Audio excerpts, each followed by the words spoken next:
क्या कभी सोचा है कि इस पूरे ब्रह्मांड की सबसे ठंडी जगह आखिर कहाँ हो सकती है? शायद पहला जवाब जहन में आए, गहरे अंतरिक्ष का कोई बहुत दूर का कोना। लेकिन सच तो ये है कि ये जगह अंतरिक्ष में नहीं, बल्कि यहीं हमारी पृथ्वी पर है ना हैरान करने वाली बात। आज के इस विश्लेषण में हम कुछ ऐसे ही छिपे हुए सच और अजीबोगरीब हकीकतों से पर्दा उठाने वाले हैं जो हमारी रोजमर्रा की समझ को पूरी तरह से पलट कर रख देंगे। चलिए तो आज के इस दिलचस्प सफर की शुरुआत करते हैं।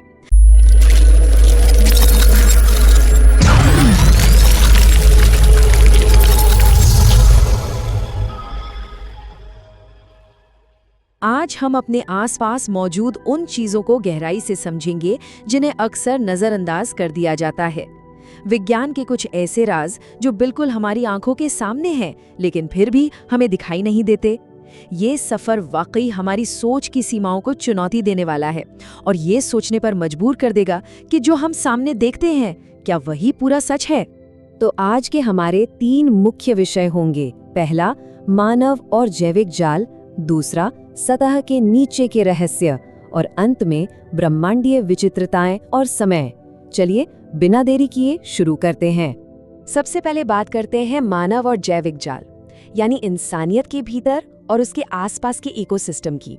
जानकर शायद हैरानी हो कि वास्तविकता के सबसे बड़े भ्रम कहीं बाहर से नहीं, बल्कि खुद हमारे अपने वजूद से ही शुरू होते हैं। जरा इन आंकड़ों पर गौर कीजिए। दुनिया की आबादी अब 800 करोड़ का आंकड़ा पार कर चुकी है। सुनकर लगता है ना कि धरती पर अब तिल रखने की भी जगह नहीं बची है। लेकिन अगर विशुद्ध गणित के नजरिए से देखें, मान लीजिए हर इंसान लगभग 1 वर्ग मीटर की जगह ले और सब कंधे से कंधा मिलाकर खड़े हो जाएं, तो पूरी की पूरी मानव जाति महज 8000 वर्ग किलोमीटर के इलाके में आसानी से समा जाएगी।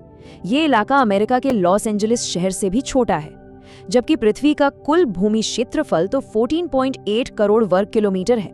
मतलब जगह की कमी का जो एहसास हमें होता है वो महज एक भ्रम है।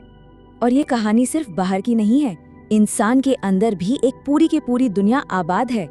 सच कहें तो एक इंसान को एक अकेला जीव है ही नहीं, हम तो चलते फिरते इकोसिस्टम हैं। हमारे शरीर के भीतर खरबों सूक्ष्मजीव मौजूद हैं, बैक्टीरिया, वायरस और फंगस। विज्ञान की भाषा में इसे मानव माइक्रोबायोम कहा जाता है। और ये सिर्फ खाना पचाने या विटामिन बनाने का काम नहीं करते, बल्कि हमारी इम्यूनिटी को भी ट्रेन करते हैं। यहाँ तक कि रिसर्च तो ये भी बताती है कि पेट के ये बैक्टीरिया हमारी एंग्जाइटी, नींद और यहाँ तक कि हमारे खाने की क्रेविंग्स को भी कंट्रोल करते हैं। सीधे शब्दों में कहें तो हमारा मूड काफी हद तक इन्हीं के हाथ में होता है। चलिए अब मानव शरीर से बाहर निकलकर जरा प्रकृति की ओर रुख करते हैं। मन में एक बहुत ही सीधा सा सवाल उठता है, पेड़ पौधे आखिर एक दूसरे से बात कैसे करते हैं? किसी शांत जंगल से गुजरते वक्त लगता है कि वहां बिल्कुल सन्नाटा है, पेड़ बस चुपचाप अपनी जगह पर खड़े हैं। लेकिन जमीन के ऊपर दिखने वाली इस शांति के ठीक नीचे बातचीत का एक बहुत बड़ा और बेहद व्यस्त नेटवर्क काम कर रहा होता है। इस नेटवर्क को माइकोरिजल सिम्बायोसिस या बड़े ही दिलचस्प नाम वुड वाइड वेब से जाना जाता है। जमीन के नीचे फंगस का एक विशाल जाल होता है जो पेड़ों की जड़ों को आपस में जोड़कर रखता है। ये बिल्कुल एक लेन देन की तरह है। पेड़ फंगस को शर्करा यानी शुगर देते हैं और बदले में फंगस पेड़ों को पानी और खनिज सोखने में मदद करते हैं। इसी नेटवर्क के जरिए बड़े और पुराने पेड़ छोटे पौधों तक पोषण पहुंचाते हैं। और सबसे हैरान करने वाली बात तो ये है कि अगर किसी एक पेड़ पर कीड़ों का हमला हो जाए तो वो इसी नेटवर्क से खास रसायनों के जरिए आसपास के सारे पेड़ों को अलर्ट भेज देता है। तो जंगल सिर्फ अलग अलग पौधों का झुंड नहीं है, बल्कि एक बेहद मिलजुल कर रहने वाला समुदाय है। प्रकृति के इस शानदार जाल के बाद अब जरा हमारे आज के डिजिटल जाल पर नजर डालते हैं, जहां हमारी पहचान का एक बहुत बड़ा भ्रम पैदा हो रहा है। आज का एडवांस्ड एआई किसी भी इंसान की आवाज की बिल्कुल सटीक नकल करने के लिए सिर्फ कुछ सेकंड के ऑडियो का इस्तेमाल करता है। ये एआई हमारे बोलने के लहजे, हमारे उच्चारण, पेच और बात करने के अंदाज को बहुत बारीकी से पकड़ता है और बस कुछ ही पलों में एक ऐसी आवाज तैयार कर देता है जिसे असली इंसान की आवाज से अलग पहचानना लिटरली नामुमकिन सा हो जाता है।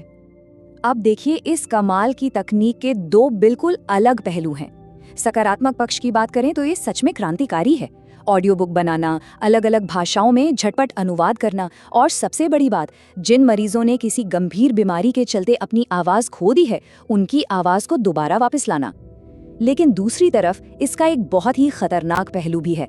आज के समय में घोटालों, डीप फेक, फर्जी राजनीतिक भाषणों और पहचान की चोरी में इसका इस्तेमाल बहुत तेजी से बढ़ रहा है। तो कुल मिलाकर ये एक ऐसी तकनीक है जो मेडिकल फील्ड में चमत्कार तो कर ही रही है, लेकिन साथ ही पूरी दुनिया के सामने गंभीर नैतिक चुनौतियां भी खड़ी कर रही है। चलिए अब रुख करते हैं हमारे दूसरे हिस्से का, सतह के नीचे के रहस्य। अब हम सतह से बहुत गहराई की ओर जाने वाले हैं, पृथ्वी की उस विशाल और अगम्य गहराई में जहां हमारी पहुंच तो नहीं है, लेकिन वहां दबे हुए राज हमारी कल्पना से भी कहीं ज्यादा बड़े हैं। 700 किलोमीटर, जरा इस संख्या के बारे में सोचिए। पृथ्वी के भूविज्ञान के एक बहुत ही गहरे रहस्य को खोजने के लिए वैज्ञानिकों को सतह से पूरे 700 किलोमीटर नीचे देखना पड़ा।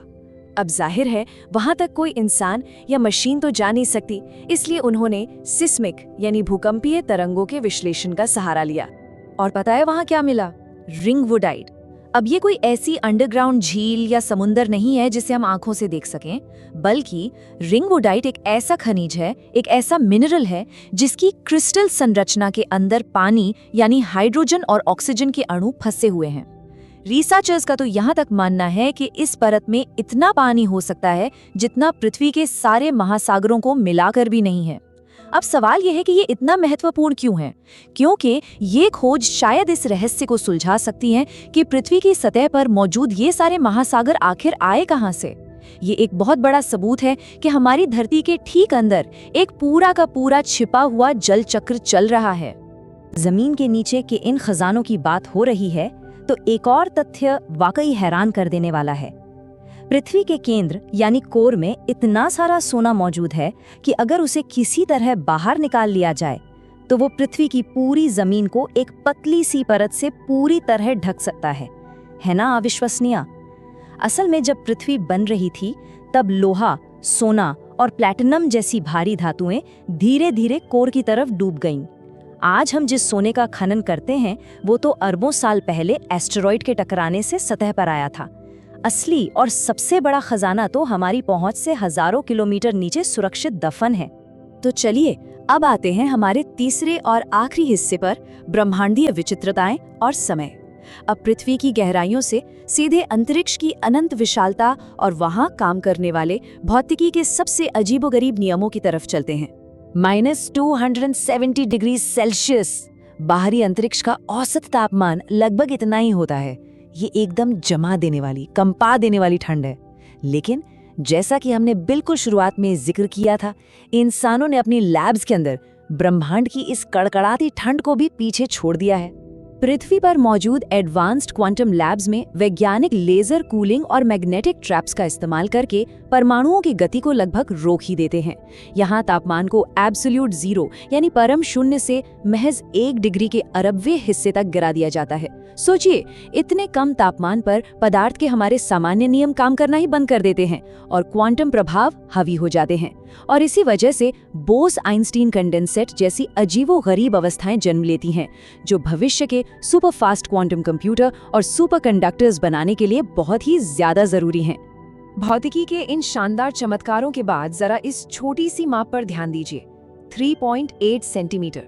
ये वो सटीक दूरी है जिससे हमारा चांद हर साल पृथ्वी से दूर खिसकता जा रहा है। जी हाँ, गुरुत्वाकर्षण के खेल और ज्वारीय घर्षण की वजह से चांद बिल्कुल खामोशी से और धीरे धीरे हमसे दूर जा रहा है। जरा इस डेटा को देखिए, कैसे सब एक दूसरे से जुड़ा है। चंद्रमा के दूर जाने का सीधा असर हमारे पृथ्वी के दिनों की लंबाई पर पड़ता है। चांद हमारे समुद्रों में ज्वार भाटा पैदा करता है और इससे पैदा होने वाला घर्षण पृथ्वी के घूमने की गति को धीरे धीरे कम कर रहा है। करोड़ों साल पहले की बात करें तो पृथ्वी पर एक दिन सिर्फ 21 घंटे का होता था और उससे भी पहले शुरुआती दौर में तो ये महज 18 से 19 घंटे का ही हुआ करता था। वैज्ञानिकों ने प्राचीन जीवाश्मों और मूंगों की ग्रोथ को स्टडी करके इसे पूरी तरह से साबित कर दिया है। तो तकनीकी तौर पर देखा जाए तो चांद लगातार पृथ्वी के रोटेशनल एनर्जी चुरा रहा है। चलिए अब जरा रुक कर एक ऐसे सवाल पर गौर करते हैं जो सुनने में बिल्कुल नामुमकिन सा लगता है। आखिर बाहरी अंतरिक्ष की गंध कैसी होती है? अब अंतरिक्ष तो पूरी तरह से एक वैक्यूम है, वहाँ हवा का तो नामो निशान नहीं है, तो फिर वहाँ किसी चीज की महक कैसे आ सकती है? लेकिन जब अंतरिक्ष यात्री स्पेस वॉक करके वापस लौटे तो उनका जवाब वाकई चौंकाने वाला था। उन्होंने बताया कि अंतरिक्ष की गंध कुछ जले हुए स्टेक, गर्म धातु, वेल्डिंग के धुएं और बारूद जैसी होती है। आखिर ऐसा क्यों? इसके पीछे का विज्ञान ये है कि अंतरिक्ष में मौजूद हाई एनर्जी वाले कण और ऑक्सीडेशन की प्रक्रियाएं अंतरिक्ष यात्रियों के स्पेस सूट और उनके उपकरणों पर आकर चिपक जाती हैं, और जब वो वापस अपने यान के अंदर आते हैं तब ये कण वहां की हवा के संपर्क में आकर बिल्कुल वेल्डिंग के धुएं जैसी तेज और अजीब सी गंध पैदा करते हैं। है ना कमाल की बात? और अब इस सफर के अंत में बात करते हैं सबसे रहस्यमयी चीज की, समय, जिसे हम गुरुत्वाकर्षण समय फैलाव या ग्रेविटेशनल टाइम डायलेशन कहते हैं।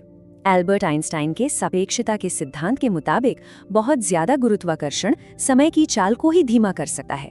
वो हॉलीवुड फिल्म इंटरस्टेलर तो याद होगी आपको, जहां ब्लैक होल के पास बिताया गया 1 घंटा पृथ्वी पर गुजरने वाले कई सालों के बराबर हो जाता है। वो कोई मनगढ़ंत कहानी या साइंस फिक्शन नहीं था, वो एकदम प्योर विज्ञान है। और हैरानी की बात तो ये है कि अगर हमारे रोजमर्रा के जीपीएस सैटेलाइट्स में इस टाइम डायलेशन इफेक्ट को कैलकुलेट करके सुधारा ना जाए तो हमारा पूरा का पूरा नेविगेशन सिस्टम कुछ ही समय में काम करना बंद कर देगा। ये सारी बातें हमें एक बहुत ही गहरे विचार पर लाकर खड़ा कर देती हैं।